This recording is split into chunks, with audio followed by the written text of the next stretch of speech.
Well, well, well, look what finally showed up.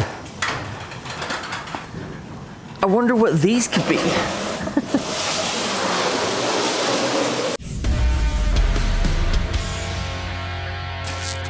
And this box is huge, but our brand new carbon fiber fenders are here. These are covered in bubble wrap. Let's get this stuff unwrapped. We'll figure out what to do with this giant ass box, and then we'll take a look at these things, but they certainly are light. It's been several weeks since we ordered these things, but they finally came. I never really got a full tracking number on these things, but they just showed up today, so I guess I can't be too mad about that. Just randomly getting a pair of fenders. It feels like they have a piece of some sort of structure inside the box as well. That's like, I guess to help keep it stiff during transit. They're probably even lighter than they feel now. Sit that right there. Let's just slide this back here. Huzzah. Now, some of you guys might be saying that OEM is better and all this kind of stuff, and I agree with you. I would much rather have OEM fenders, but OEM fenders are apparently pretty hard to come by, and when you do come by them, everybody wants outrageous prices for them, and so I was able to get these for about half the price of new OEM ones. So figure, why not just go this route? The Seibon ones are only 10 millimeters wider, so I'm crossing my fingers that that does not mess with our fitment that much. I hope it doesn't. It's just 10 millimeters, but we'll see if the wheels look sunken in or not, and if they do, then we'll just have to cross that bridge when we get there, because I do not like that look, and I do not want to mess up our fitment. But I also am going to be painting these fenders eventually. They're going to be on the car right now, just raw carbon, but we are going to paint these because I do not like the look of just carbon fiber fenders. Not a big fan of that, so we'll be painting these eventually, but we got to get them on the car at least now so we can go get the car inspected, all that kind of stuff, to be able to drive it onto the road. So that's why we're kind of just going this route. It was the easiest way. If you're just joining, I will show some shots of my OEM fenders and why we're doing this to start with. They're a little bit corroded, a little bit cruddy, and so yeah. Where is my blade? I cannot find my knife blade anywhere. Aha! I put it somewhere new. I wasn't expecting it to be there. But yeah, we'll get these things unwrapped and get them on the car, and I hope, like I said, that they don't make our wheels look stupid, because I will find someone to trade with if they do. All right. A piece of wood. That's interesting. I would not have guessed that. And turn over. Ooh, look at that carbon. Now, don't get me wrong. I'm a fan of carbon fiber. I just don't like carbon fiber panels on cars. I just think it looks unfinished. It doesn't look like, sure, up close you can tell it's carbon, but from far away it looks unfinished. It looks like an unpainted panel, and I just do not like the look of it. But I do thoroughly enjoy carbon fiber, I will say. It definitely is pretty. I do like this vent here in the fender. I wish they kept the turn signal right there, but is what it is. But yeah, whenever we go to paint these, I'm gonna line this off or tape this off, and we'll have the carbon right here kind of showing, and the rest will be blue to match the car. So I think that'll be a nice little accent piece. Let's open the hood up. We'll put this fender on the driver's side, and we'll see how it makes our wheels look, and cross our fingers that they don't look dumb. Let's get our show-worthy hood prop here, and doink. That's how we're working right now. And let's see here. And there we are. On the plus side for the wheels, well, no, that's not plus. That's pretty bad. Let's see. It's not totally lined up right now, so I don't want to totally write them off, but so far, that's not gonna work, I don't think. The alignment and everything is fairly close. Everything clears, no rubbing, all that kind of stuff. And yeah, I just don't know if I like that big of a puff out. It might be because I haven't seen fenders on this thing in 2 years, but I just don't know if I like that extra like 10 millimeters. It kind of messes with the flow, I feel like, a little bit. I don't know. We'll throw on the passenger side and see how it looks. Oh heck yeah, look what else just showed up. I ordered from my own custom little cardboard template right there. We went and sent it off to Send Cut Send, and we got our new plates. I gotta bend it and drill holes for the fusible link and all that stuff there, but there are our new plates. I ordered 2 just in case I mess one up. But yeah, we'll get these out of the package here in a minute, and we'll try to bend one and we'll get it into the car there and see how it looks. And then I doubt we get to it in this video, but we'll have to Cerakote this and all that good stuff. But heck yeah. Now that the fenders are on the car and I've been sitting here looking at them for quite a while, I just don't think I like them. I knew I wasn't gonna like them as far as like the full carbon look, but I figured I could paint them and that would be fine. But now that I see them on the car, they're just a little bit too wide. I just don't. I didn't think 10 millimeters would be that much, but I don't like the look of my wheels being like sunken in like that.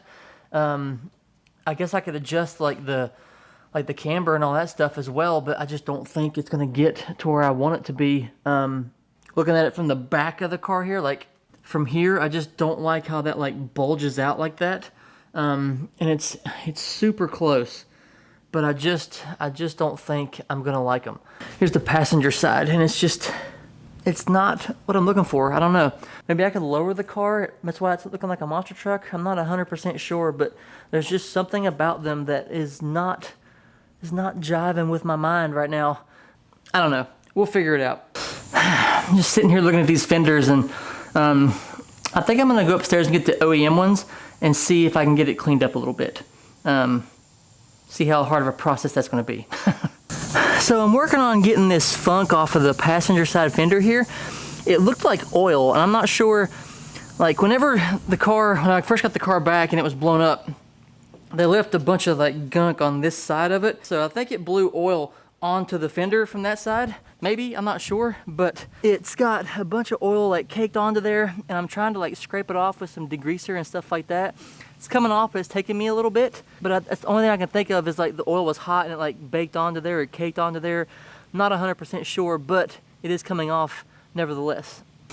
Okay, so I've kind of gone down a rabbit hole on these fenders, and I think I know what I'm gonna do. I went through and I got all of the corrosion and stuff sanded and grinded off of the passenger one, the one that broke off here.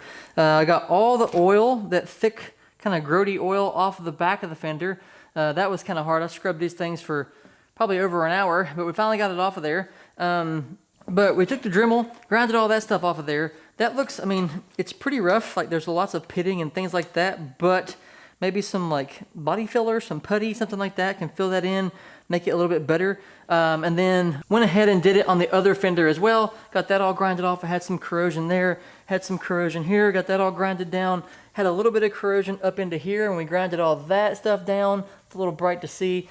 We got it ground off on all of like where the bolts go in to like mount it to the car. That had some like rusty and corrosive shit all over it. Those like little washers they had with the rubber, with the rubberized stuff around it, those had like rusted to it, all that kind of stuff. We ground this end down as well. This one was actually pretty bad too, with like lots of pitting, stuff like that. And then this piece broke off. It was like barely hanging on by anything. I'm not even sure how it lasted as long as it did. But this one has tons of pitting as well. But I'm getting ready to take the white Tacoma to a body shop next week sometime for my time. And then they're gonna fix the cab on the truck. I'll explain that in a video that's coming. But I'm thinking about taking these fenders over there and being like, what can you do to just like prep these out, get them into primer, and get them ready to just lay base onto them. And then I'll have these fenders ready to go on whenever we go to paint the car and all that stuff, and they'll be good to go. So I'm thinking about taking those over there and asking him about that. That way I can have that off my list and off my mind, because right now they're on my mind pretty good bit. I'm just not 100% sure on these carbon ones. I just don't think I'm gonna use them, and going back to OEM might be the move. It's just too much of a bubble here for me. Yeah, it's not all the way mounted on, but it's pretty damn close. and it's just too much of a poke out. It makes my wheels look sunken in. Yeah, I could adjust the camber like I said and all that stuff. Even dropping it a little bit more, I don't know, that might make the thing worse because then my wheels will really look sunken in. And then I'll have even more trouble getting out of the driveway. And if you've been following along, we got ramps everywhere trying to get this car out of the driveway. So I don't know. But on the other plus side, something else showed up today. Brand new OEM heat shield for under the hood. Now, I'm not gonna run the big foil piece and all that stuff. We basically just bought this thing for the rain vent. I didn't like the idea of it just being an open vent right down into there onto the engine. So we're gonna go ahead and pop this thing off of here and we'll put on the vent itself, and then I guess we'll try to sell the insulator. Not really sure, but yeah, now we have it, I guess. Okay, it is the next day and I thought about this overnight and I think I am just gonna have to get rid of these fenders. I'm not jiving with them. I'm not sure what it is about them. I just don't like it. Kind of like from the back here, I'm looking at it towards the front here, and it just messes with the flow of the body lines. I feel like it's just too bubbly for something. I don't know. Either way, we're taking those off of there. I'm gonna put some protective stuff on the OEM one here, and we're gonna mount it to the driver's side just to make sure in my mind I know what I'm thinking. And see, because I haven't seen fenders on this car in like a long time. So I wanna get those on there, and then when we take the truck to the shop, we'll take these over there too and see if they can fix those up also so we can put them on the car. But for now, let's pop off this carbon fender, put on the OEM one, and see how it looks. Nope, yep, these are definitely the move. That is a much better fit. It looks so much better. I just, yeah, I don't know. I just don't like that wide. I didn't think the 10 millimeter would be that much of a deal, but apparently it is. Oh yeah.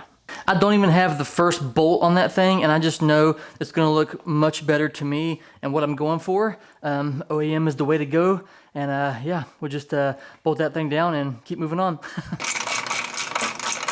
Taking off that passenger fender reminded me that I needed to remove it anyways because we gotta retap a hole on that fender because a long time ago, taking this thing apart, one of the bolts broke off where the fender was so corroded and whatnot. It was rusted in there, so we had to drill that bolt out. And so I'm gonna take my little tap kit here and we'll retap some holes because I no longer have any threads in those mounting points. It's gonna be these two right here, and whichever one, I think it's this one here, it doesn't look like it has any threads in there whatsoever. So I'm gonna go ahead and tap them both just to make sure they're both good to go, but I'm pretty sure this one here is the one that was the issue. That was the hole because I had to drill it out some more because there was still a little piece of the bolt in there.